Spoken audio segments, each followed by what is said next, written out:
I started my career at the age of 11, washing cars at my dad's car dealership, and washed cars all day in the sun with a 5-gallon bucket and a wash mitt and a chamois and a hose for 25 cents an hour. Made $120 that summer, bought a shotgun with it, which I still have today. My dad never believed in, if you wanted money, you had to work for it. And I worked, he had me work in every single department, from washing cars, detailing cars, driving the parts truck, cleaning parts bins, doing parts inventory, selling parts. My dad had an engineering degree. I said, if he had to do it all over again, what do you think's the best degree one can have if they want to be a car dealer? I said, what do you think's the hardest? He said, accounting. I said, okay, I'll get an accounting degree. I have been so incredibly blessed with the dealerships and the different businesses that I have in the communities. If you were going to start all over again today, 2026, you're 26 years old again, would you continue down this path of trying to own a car dealership again, or what would you do? I would definitely.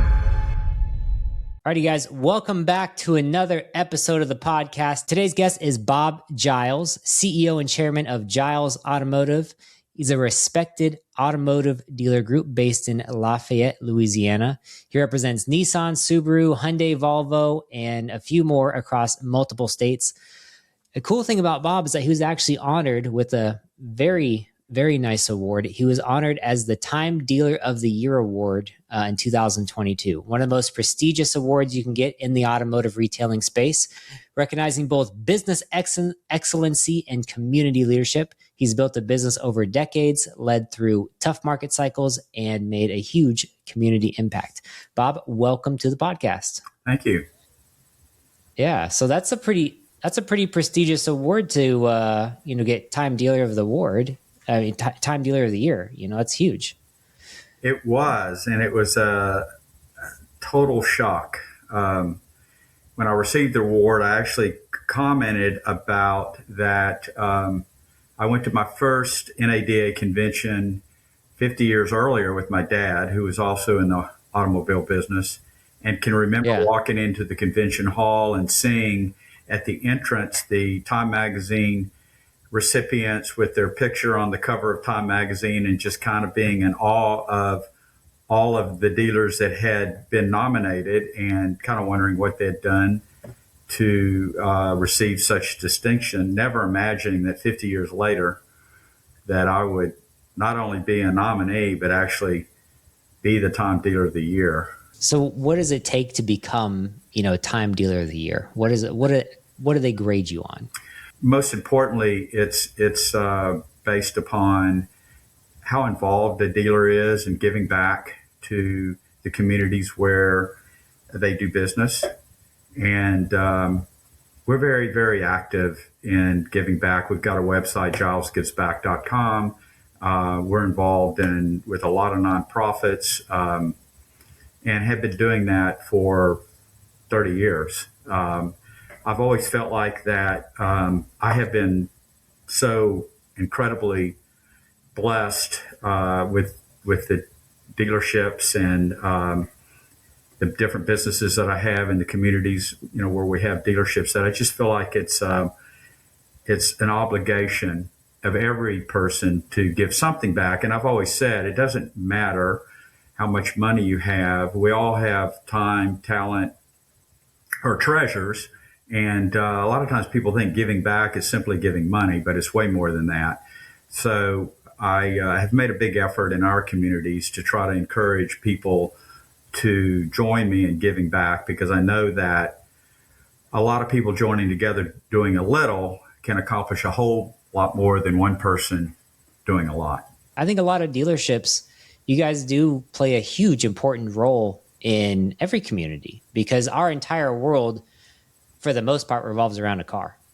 Whether you like it or not, like, you need one to work, eat, you need one to go anywhere, just about. That's the way our system is built. So yeah, huge impact. I love to hear that. Your father was also a dealer, started out, yeah? Yeah, and also both my grandfathers. So you are third generation dealer? Yep. My mother's father was a Chevrolet dealer in a little town called Lampasas, Texas, outside of Austin. And then later a Chrysler Plymouth dealer. And my father's father was a Packard dealership and had Packard in Houston and Brownsville. And then Wow. when I was 6 years old, my father, along with his father, my grandfather, bought a Ford dealership in Denison, which is right on the border of Texas and Oklahoma, just due north of Dallas. So I started my career at the age of 11, washing cars at my dad's car dealership, his Ford dealership. He built a Ford dealership next to a peanut factory. Not a good idea. A lot of dust. So I would go with him in the summertime to work and wash cars all day in the sun with a 5-gallon bucket and a wash mitt and a chamois and a hose for 25 cents an hour. And made $120 that summer, bought a shotgun with it, which I still have today. And my dad never believed in, if you wanted money, you had to work for it. And I didn't have enough money to buy the case to put the gun in. So I worked weekends, Saturdays, washing cars until I saved up enough money to buy the gun case, which I also still have.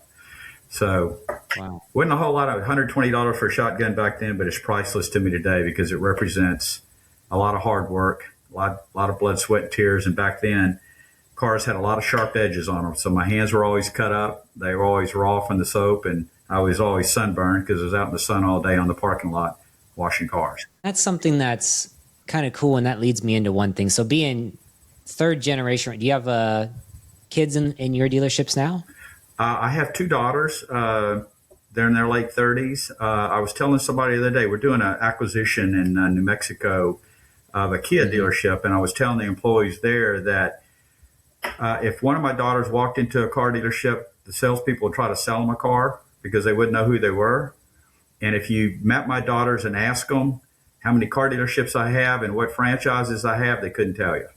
So Okay. So they are not involved in any way, So- unfortunately. Yeah. Unfortunately, yeah. Well, I guess we'll break this up into two segments then, because my first, kind of realization is, and maybe you kind of tell me this growing up, but I would say to have a third generation, business essentially, right? I'm assuming your father No, kind of. I'm a third generation car dealer, but I left the employment of my dad at 28. I was awarded the Volkswagen Porsche Audi franchise in Lafayette when I was 26 years old, and Wow. Moved to Lafayette.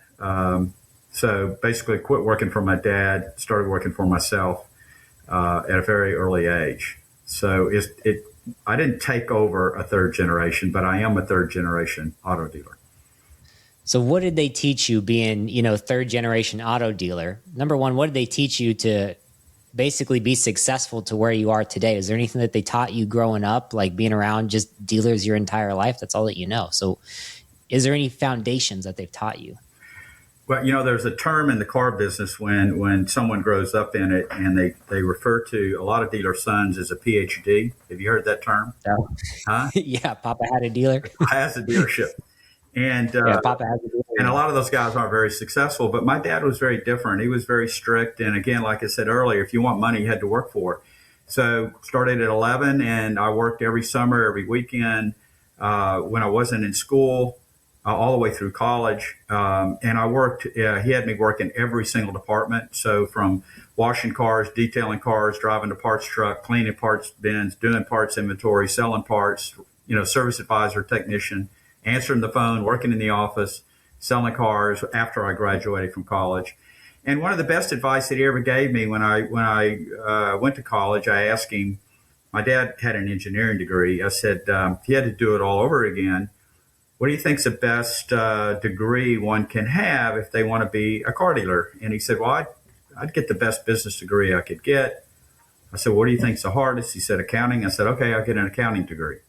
And which I did, which has just been incredibly beneficial to me in business, understanding accounting and being able to challenge my CFO, who's a CPA, whether or not an entry is being made right, or understanding a financial statement, being able to dig into a financial statement and look for ways to cut expenses and make the operation more profitable. He taught you basically the path of education to get to to be successful? Because you got to know your numbers. You'd be surprised by how many people don't know their numbers. I talk to dealers all the time. They don't know their numbers. Like, how many cars you sell this month? I don't know.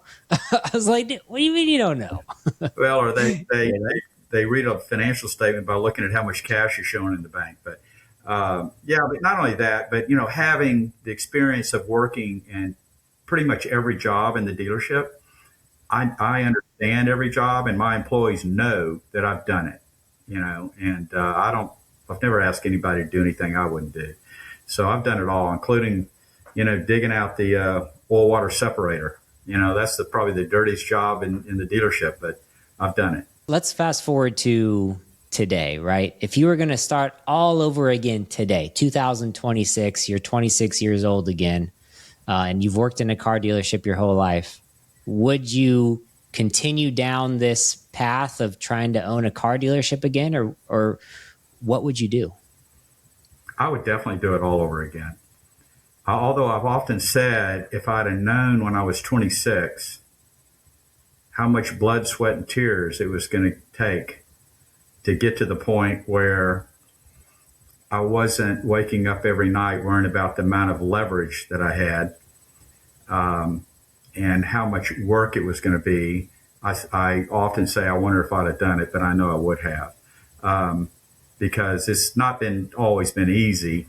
Right after I moved to Lafayette, Louisiana, there was our economy was largely based on oil, and oil dropped significantly, more than half in value, and our economy went down the toilet.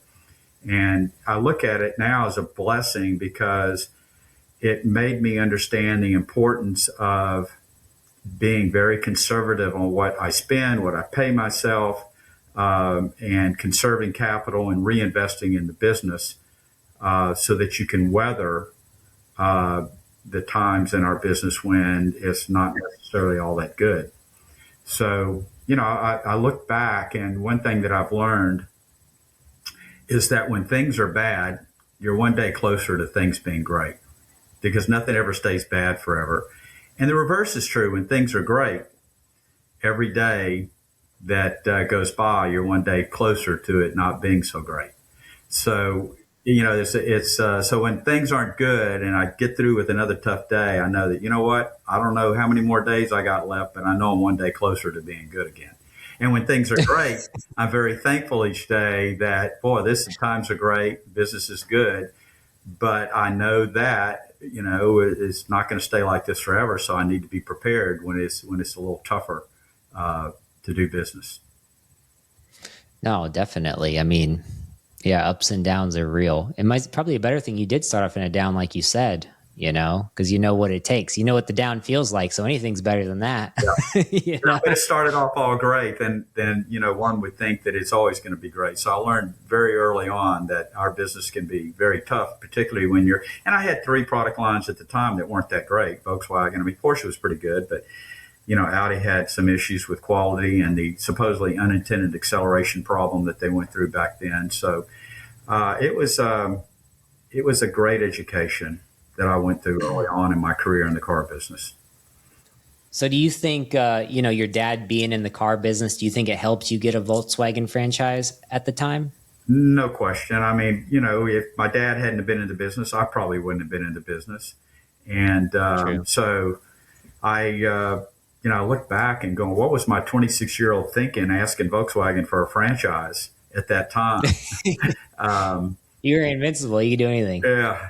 So somehow they believed in me, and the dealer in Lafayette had filed bankruptcy. And so they said, hey, we've got an open point in Lafayette, Louisiana, which I didn't even know where it was. I was in Houston at the time, south of Houston, where my dad had a Volkswagen dealership. And it's the best thing that could have ever happened to me. So if you are talking right now to independent dealerships out there who have their stuff together, they're not, they have a good operation, let's say. What advice would you have to those used car dealers who are out there who want to one day open or acquire a new franchise store? Well, first of all, let me say this. If there is an independent used car dealer that's doing well and making good money, he's a great operator, because that's hard to do. It's very hard to do.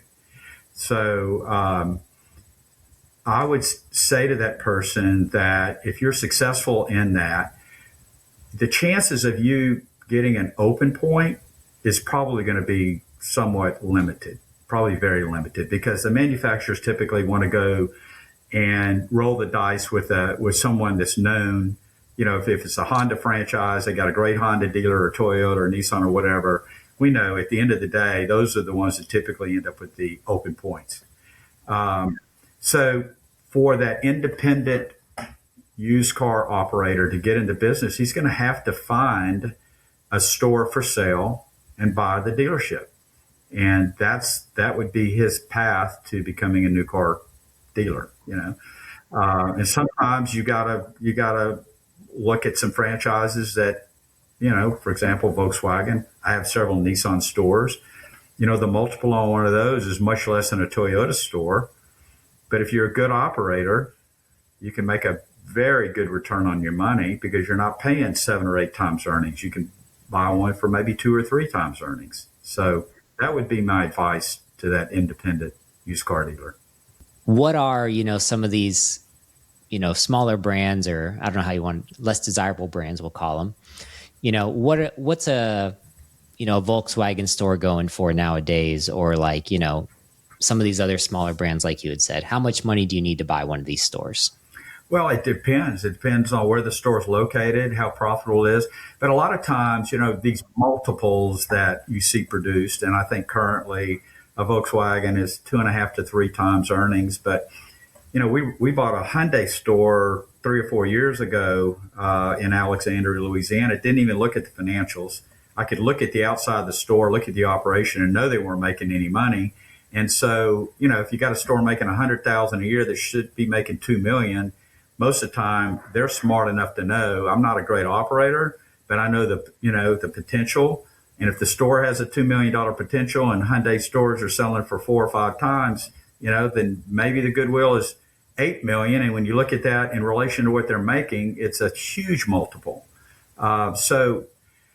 Again, it would depend on where's the store located, what is the potential does it have to earn, what's it currently earning, and sometimes you can buy them based on a multiple of earnings, but sometimes you got to pay a multiple of expected earnings as well. But I've seen some guys go in and buy some dealerships in small markets, not pay a lot of money for them. They're really good operators and make a lot of money with them, and then take that capital and continue to expand their dealerships and buy more. And there's a guy in our town that started with a bunch of used car lots, and now I think he has 3 or 4 new car dealerships. So that's a great example of someone that's done that. Very good used car operator. I love the car business because it's so much opportunity for everybody, right? Like as an owner, obviously, you take risk, you get reward. But even if you're in sales, you can make a great career. You're in finance, you can make a great living. You can earn 6 figures a year working in a car dealership. It's all about that grit and that hard work and what you're willing to put in, which is what I love about it. You get to make your own destiny, I think, in the car business. Would you agree with that? Well, I think what you're saying here is what I've said a lot of times. There's a lot of people have no idea of the opportunities in the automotive retail network. And president of my company, Ryan LeBlanc, and I, we say this all the time, that one of the things we're most proud of is not how much money we make, but it's the lives that we have changed forever. I mean, we're always on the lookout for people that have a potential to be successful in our business. We have hired waitresses that are probably making $2,000 a month and brought them in and trained them, and see these women start making 6-figure income, single with a child. And now they can buy a home. They have a nice car. They can send their child to a great university, which they would have never been able to do, waiting on tables. And we've done that with multiple. We've taken people and moved them into as finance managers. We have a guy working for us now, started washing cars. He wanted to work for us so bad. He says, I'll do anything, 20 years ago. So I don't care if it's washing cars. And today he's one of our finance managers, making mid 200s, as a finance manager, started out washing cars. And he didn't have a college degree. but he's got great ethic, and he's very likable, and was very successful as a salesperson, and now very successful as a finance manager. So those are examples that we have of people that can make a tremendous amount of money, and in our industry that otherwise probably wouldn't be making 50,000 a year in most other industries. Yeah. Yeah. No, it's crazy because you don't need a college degree to sell cars, No. And you don't need a college degree to be in finance. So yeah, there's opportunities out there. Although I think your accounting degree, to your point, probably helped you out from just a business acumen point of view. Let me ask you this question. So being in the car business for so long, are there any, competitors of yours out there, movers or shakers in the industry that you just go, man, those guys are on a crazy level? Is there anybody out there that you kind of like, look up to or aspire to be more like, or, anything to that capacity? One of the best car dealers I ever met, his name is Robert Pelche. And Okay. Robert's from Thibodaux, Louisiana. Matter of fact, he bought a Porsche from me when he got out of college, probably in the 80s, and always wanted to be a car dealer. And great guy, got a good business degree, and bought a Nissan dealership in Tyler, Texas. And today, I think he's got a couple of Chevrolet stores, a couple of Kia stores, a Nissan store. I mean, he is super successful and just does an incredible job. So that's a guy that and he does it the right way. He takes care of his people, gives back to the community. He's just a class act. He has Subaru too, thanks to me. Yep, I'm out. Sounds like you guys are buddies. Yeah. Shout out. Okay. What do you think about this? It might have changed since I've left. I haven't paid too much attention, and let's talk about Louisiana for 1 second. Like in the New Orleans area, is there any Auto Nation stores or any big private equity stores in your area? Well, maybe in New Orleans. In Lafayette, here, no, we do have a CarMax, but we don't have any public companies that own any dealerships here. AutoNation has some stores in, I believe they bought Bone Ford and maybe Bone Toyota at one time in the New Orleans market. So I think there is some public company presence there. And I believe there's some in Lake Charles. But so far, nothing. Lafayette's all owned by, for the most part, local dealers. There is a owner out of Baytown, Texas, that owns a couple of stores in our market. But otherwise, everybody is like me. They live here, and their kids are here, and the families are here. But no public. Yeah, that's one thing that I'd liked about Louisiana when I was there, is like y'all are real big on family, and a lot of the private equity stuff doesn't seem to do as well there, because everybody's just like, oh no, I'll just go to, somebody has somebody in their family who owns something, and you all just kind of keep it in the family, and support family businesses. Yeah. And I think, for the most part, car dealers are pretty generous in giving back and supporting, where there's the high school football team or whatever it may be. And I hear it all the time. I hear people, and my salespeople tell me, he says, Bob, we had a customer come in today. They were undecided between us and Honda or Toyota, but they bought from us because of all that you do and we do in the community. So that's been I didn't set out to do what we do in the community to try to sell more vehicles. I did it because I think it's important. But it's really paid off. I mean, we have a lot of people buy vehicles from us because of that. And it has helped us hire better people. We have so many people come in and say, hey, I want to work for your company. I want to be involved in a company that gives back. And that is something that I never saw coming when we decided to really get involved in being, charitable in our communities. Yeah. Amazing when you give, what you get back. Yeah. Right? That's right. Yeah. It's crazy. Yeah. The more you give, the more you get. It doesn't make any sense, but I guess that's how the world works. How it works. Yeah, it's definitely worked that way with me. Yeah. So let's switch gears a little bit and let's talk about, running a car dealership. And let me ask you this one question to get this kicked off. So in 2026, how important is it to a car dealership, social media? You know, it's I'm not big. I'm personally not big on social media. I have a Facebook account. I Mm-hmm. never look at it.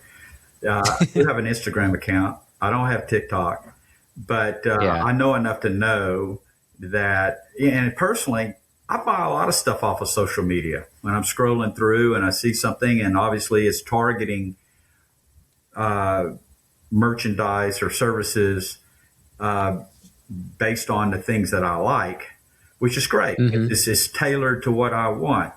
So I believe that social media today is very important. You know, when I first got in the car business, you had to be in Sunday's paper every Sunday to compete with every other dealer. And I got out of the paper pretty soon, way before a lot of other dealers, because I realized most people weren't reading it. They were, you're better off reaching them on radio or TV. Today, that's changed. It's streaming or, like you said, social media. And we have our own marketing department. We make all our own social media posts. We Mm-hmm. film our commercials, our videos that we put on social media. So we have a complete team of 4 or 5 people, and that's their sole function is marketing us on social media, TV, and radio, or whatever means that seem to be most cost effective. Would you have what about your sales guys? Are your sales guys, marketing themselves on social media? Are they doing TikTok dances trying to sell cars? Do you see any of that going on? We do encourage that. I know what I would do if I was a salesperson. I'd be all over social media. Um, Yeah. there's a great book that everybody ought to read in our business. It's called "How to Sell Anything to Anybody" by Joe Girard. You ever heard of it? I know who Joe Girard is. I know the book. Yeah. Okay. And he had something I think he called the rule of 200 or 250. And I didn't get any sales training when I first got into business. My dad didn't have a trainer, and it was so I was looking for anything to try to learn how to be better and be better at selling. And I came across that book, and that pretty much became my Bible. And but his rule at 250 says, every time you sell a car to somebody, or every time you do something for somebody, you have the potential to influence 200 to 250 other people. And he says, I know that because that's about how many people show up for a funeral or a wedding. So that's pretty much everybody's circle of influence. Well, today with social media, it can be significantly broader than that. It can be in the thousands of people. And to give you a quick example, I had a teacher that brought a student to me about a year ago that was struggling. The parents had abandoned her. She was working at Subway and trying to go to school and get her GED, and she was getting ready to drop out because her 200,000-mile Toyota Corolla had quit running. And so I saw something in this girl. I ended up helping her, gave her a job washing cars at $12 an hour instead of Subway at $8 an hour. And then she started bringing people in on social media. She had a huge Facebook following. And so we profiled her. She had a pretty good profile for sales. So we put her in sales. And this is one of those examples. And this young lady, who's now just not even 19 yet, she'll turn 19 next summer, will probably make somewhere around $80,000 or $90,000 her first year in the car business. Wow. And a lot of it it's because of her, but also because of her social media that she does and advertising herself. And, that's one of those stories that when I'm on my 105 dying of nothing on my deathbed, that I'm going to be most proud of is people like her. Helping people out, giving people opportunity. That's what I tell people too. Like a lot of people, ask me for advice about, what should I do? What jobs do you recommend? And I always tell people it's car business, because it's either going to make you or break you, That's true. And, we pretty much have a job for everybody. One thing we do is that we use predictive index. We profile everyone. And if we have somebody applying for a sales position that just doesn't have a sales profile, we know they're not going to be successful, or they're going to be very uncomfortable in that position, but they may be a good fit for a parts advisor or a technician or a service advisor or some other job that we may have available. And I think that's important. So if somebody wants to be in the car business, there's probably a position there that would be a good fit for their personality. So let's take some advice from you then. So let's say people are listening and they take our advice and they get a job at a car dealership and they make, their first $100,000. What do you recommend people do with the money that they make? You got an accounting background, so what do you recommend people do? Well, first of all, in our business, it's always cyclical. So you need to live way below your means. You need to reinvest for your future. Matter of fact, this girl, when she sent me her first paycheck, her net was like $6,600. And she said, Mr. Bob, I'm going to prepay 6 months of my rent with this paycheck. This is an 18-year-old girl. So rather than go and blow it on a bunch of clothes or whatever, at a very young age, she knew the importance of making sure that her future was secure, particularly where she was living. So my advice to someone that all of a sudden starts making a lot of money in the automobile business is don't go spend it all. Save as much as you can, reinvest it. And if I was a young person, I'd just say just buy the S&P 500 index, the SPI, SPY, or the VOO. And, if you're a financial advisor, that over the last, 20 years, it's averaged almost 10% a year return. It's going to double every 7.2 years. So that would be my advice. My advice would be if you're in sales, don't go talk to the finance manager. Don't let them talk you into a new car. That's true. Because I see so many people do that. Like, I'm just saving up so I can buy my first car. I was like, that's great. But, maybe you should focus on where you're living first and, kind of get your stuff settled in before you go spending, $70,000 on a new car. Exactly right. People tend to increase their debt load, so to speak, as their income increases. So, yeah. And then when something doesn't go well, then they're in financial trouble. That's 100% what happens. I think we have multiple economy crashes for basically that type of behavior. But I think it's hard to avoid in some situations because not all debt is bad debt, right? I mean, the economy lives off of debt. So do you, as a business owner, as a car dealership, are you leveraging debt to your advantage?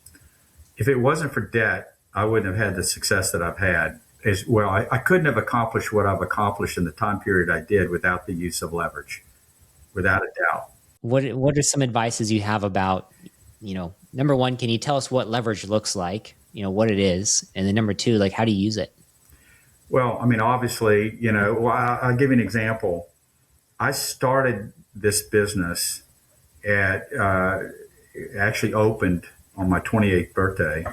And my investment was $30,000. Now, when I graduated from college with a degree in accounting, the starting wage for a new graduate at a big accounting firm was $13,500 a year. My first year, I made about $30,000 selling cars. So today, a degreed accountant, I would say probably makes $85,000, $90,000 a year minimum. So if you use the correlation, I made the equivalent of about $200,000 my first year in the car business. And I didn't spend it all. I saved it. And so that when the opportunity came up to get a Volkswagen and Porsche and Audi franchise, I was able to do it. And with some smoke and mirrors, so to speak, I had a landowner that was willing to subordinate the value of their land to the bank for the down payment on the new facility.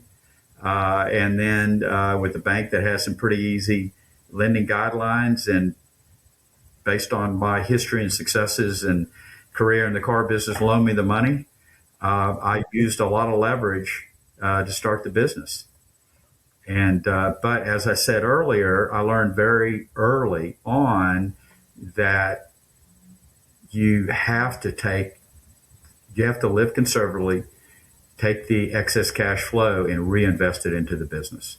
And that was a discussion I'd have with my wife every year. We've been married now. I met her here in Lafayette, Louisiana. We've been married we got married in 84. So what, almost 42 years. Is she'd have to sign the tax return. Well, if we're making all this money, how come I can't spend more, And so that was an area of contention. I'd say, no, we can't spend it. We got to put it back in the business and continue to reinvest. And I've been, to this day, I'm getting ready to turn 72 years old, and I'm still reinvesting the money so that we can continue to grow. And like I said, we're just getting ready to close on an acquisition next Tuesday on a Kia dealership in Las Cruces, New Mexico. And again, we bought 2 dealerships in California earlier in the year. So we're taking our capital and reinvesting it and continue to expand and give our associates, employees more opportunities. So what's your motivation for, let me ask you this. This might be a little personal, but like your daughters are not going to be involved in the business, right? Right. And you don't have any other kids or family members that are going to step in? So why? Yeah. What's your why? Why are you continuing to grow? Well, a couple of reasons. One, there's a gentleman working for me by the name of Ryan LeBlanc. He got into the car business 20-something years ago, dropped out of college, decided he'd just sell cars for a little while, and loved it. And has a lot of talent. And I tell everybody, I don't have a son, but if I could pick one, it would be Ryan. He's just an incredible person.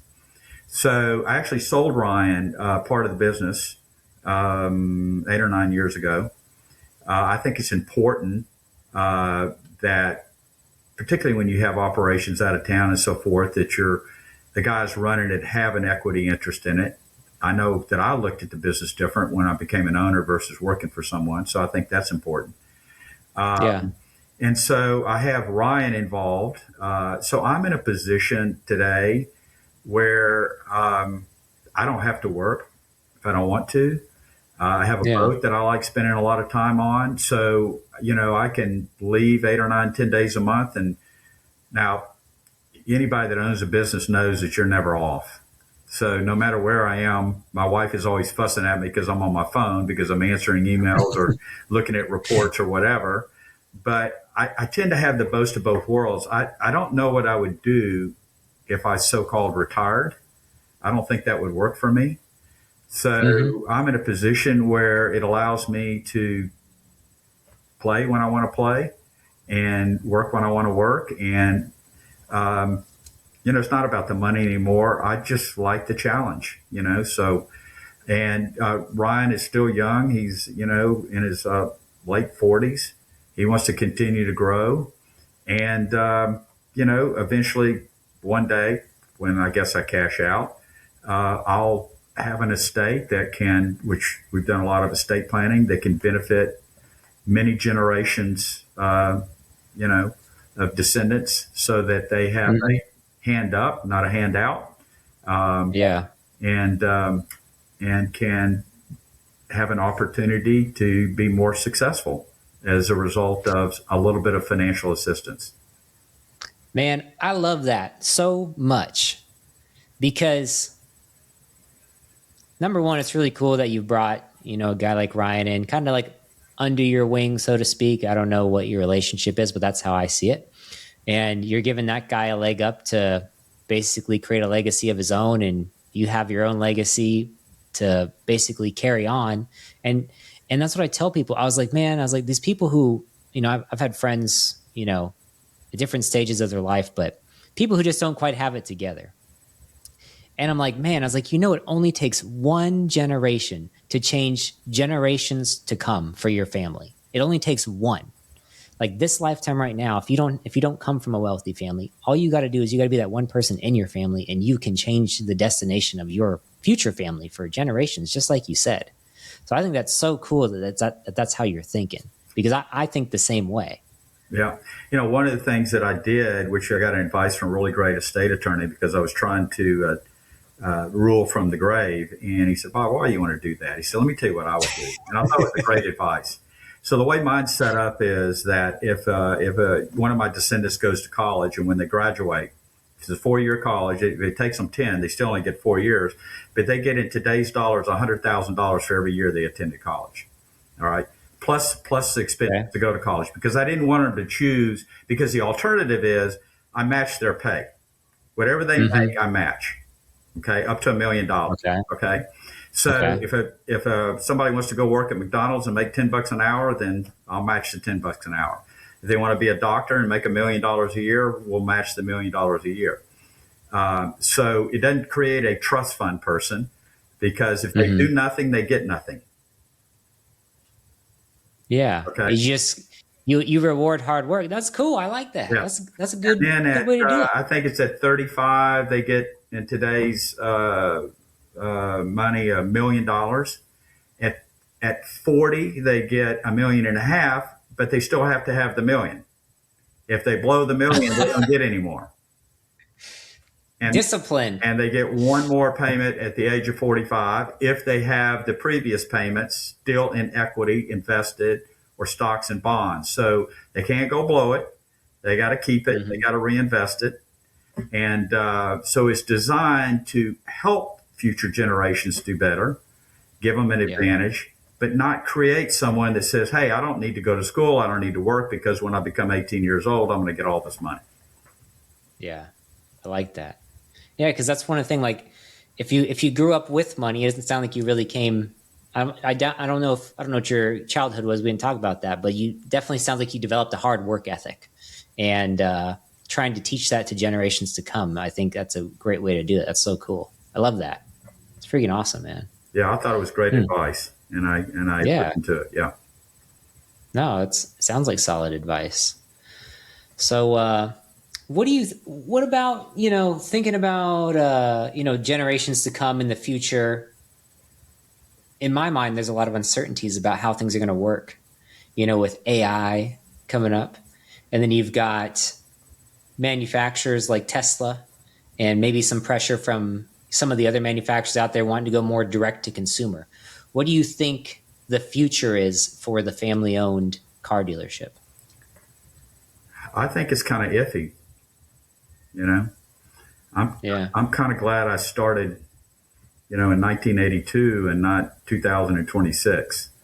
Totally different world, huh? Yeah, I think it's going to change. And, with autonomous vehicles, how's that going to affect us, and ride sharing? And, my understanding is that the younger generation doesn't necessarily want to have a vehicle. A lot of them don't even get a driver's license when they turn 16 or 17 or whenever they can get a driver's license. They're not interested in it. So I definitely think it's going to change our industry. But I will say one thing. Forever people have been predicting the demise of the automobile dealer. And forever the automobile dealer has figured out how to survive and thrive no matter what. So I think it's going to be some challenges, but I would still bet on the auto dealer to figure it out and figure out a way to make money, no matter, which way the road turns in the future. I think, for the most part, I think car dealers are some of the best business people out there. Definitely. I agree with that 100%. Like, if you can make it in the car business and you get to a position of management, you basically kind of understand how to run a business. And from there, like, some of the most successful people that I know are people who have left the car business and gone out and started their own businesses, and they just understand, Yeah, it's a tough business. And I think the average car dealer nets somewhere around 2.5% of sales in our industry. If you're really good, you might be at the 5 or 6%. So when you're thinking about that minimal margin on sales, you can't get it wrong. Small percentages make a big difference in our business. Yeah.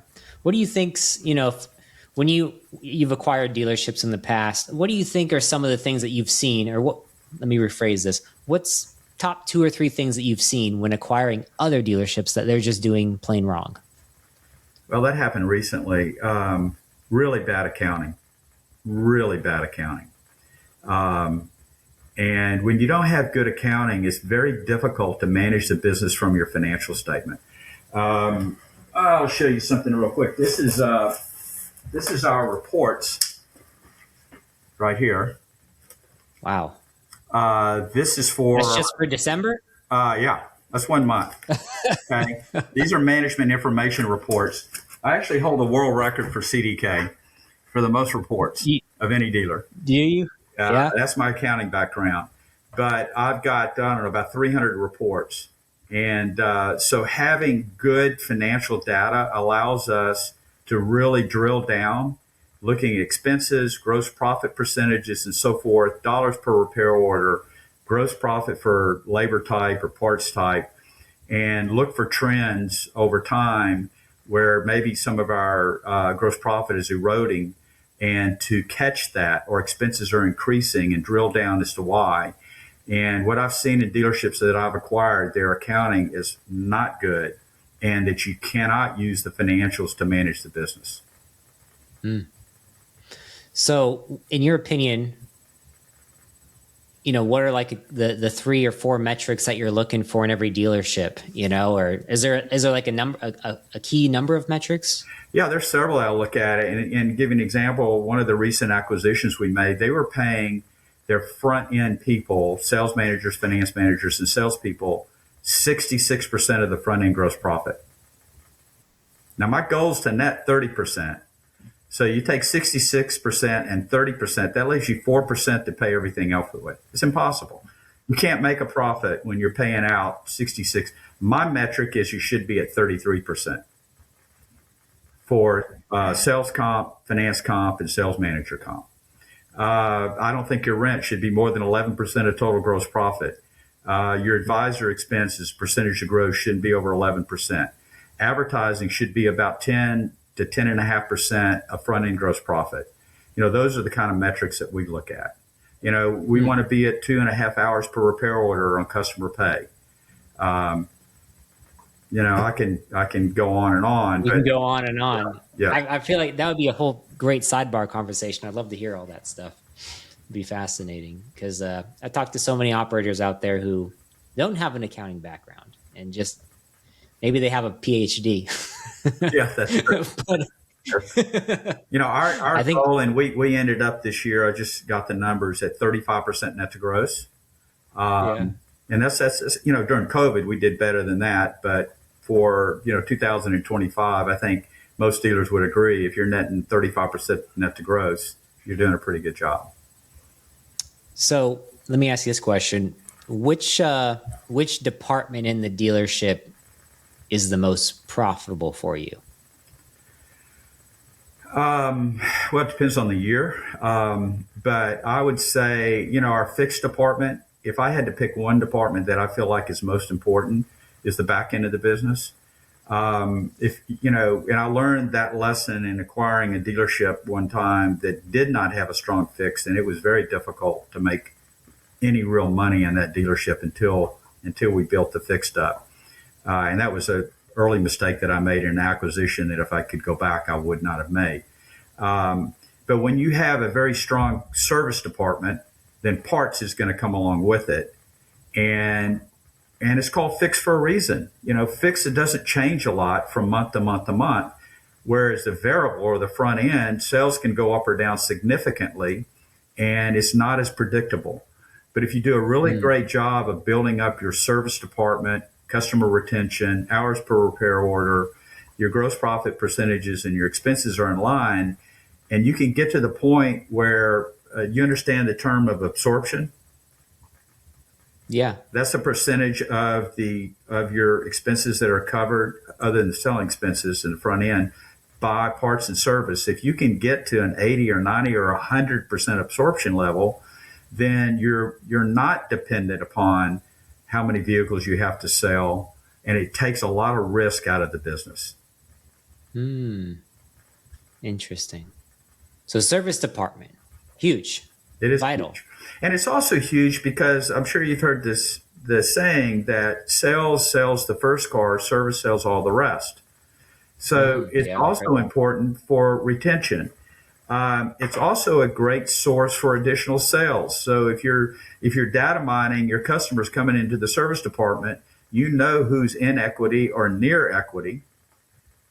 You know what they're paying in interest rate. You may have had someone that didn't have so great of a credit, and when you sold them that car, and now they paid on it for 3 or 4 years, and they've done a good job, and you can get them into a new car at a lower interest rate and move them into a brand new car for marginally difference in a monthly payment. And so you keep a customer, a loyal customer, and you get a great trade, which is important. And you don't have to go to the auction and acquire it. And service still gets the repair. So service department, to me, I've learned over time, is probably the most important part of our business. It's the least glamorous, but yeah, it's the maybe least that's glamorous. why. Yeah, but very important. Yeah. No, it's great insight. Yeah, I can tell why you're successful. You just got that brain that's just going. It's thinking. Guys, these are the kind of people that you want to take advice from, guys, is people who've done it. They understand, and they're not just focused on the flash. They're focused on the numbers. Yeah. So that's really, really cool. Remember early on, I said an independent used car dealer I really take my hats off to them if they're successful. Mm-hmm. One of the reasons I said that is because typically they don't have a service department. They may recon their own vehicles, but most people that buy a used car, if they buy a Ford or a Chevrolet, they're going to go to a Ford store or an independent mechanic. They're not going to take it back to a independent used car dealer to have worked on. So they got to make their profit off of sales, and sales alone without the fix is difficult. Yeah. Have you ever, not to get off topic of cars, but I'm just curious, have you ever dabbled in any other industries like RV, for example? No, I am involved in real estate development. I have a couple of tunnel car washes that I've built in the last few years. Yeah. So real estate, car washes, and the car business. So yeah, cars. How's the car wash business? It's tough, very competitive. Yeah. A lot of people have jumped into that. A lot of public money and private equity, a lot of competition. But it's basically a subscription business. If you can build up your membership to the point where it can cover, it's kind of like the fixed department. If you can build up your membership where it covers 80 or 90% of your expected expenses every month, then you can do pretty well in it. So are your car washes near your dealers? They're in the area. Now we also have a car wash at every car dealership. It's free to our customers to use, but it's a typical single car wash. They drive in, the equipment goes over it. Whereas the tunnel washes are those true, you pull in and it's a long tunnel. Better wash. Yeah. Better wash. I was just thinking, I'll be trying to get people over to my car wash. Oh, we do. We give them free memberships for 1 year, and we try to feed as many people there as we can. Yeah, that's smart. Well, Bob, it's been great talking to you, and I really appreciate having you on the show, man. I feel like it's been a great episode. Hopefully everybody's learned a couple of things. I'll wrap this up. I know you're probably a busy guy, and it's probably getting late time for dinner almost. I don't know. So. Well, I usually don't get home till after 7, so it's still pretty early. It's 5 o'clock, so I got a little ways to go. Okay. Yeah. You're good. Well, tell your wife to get home early tonight. You guys do something nice. Okay. But anyways, guys, if people have questions, they want to reach out to you, get in contact with you anyway. LinkedIn, is that safe to say? How about if I just give you my email address?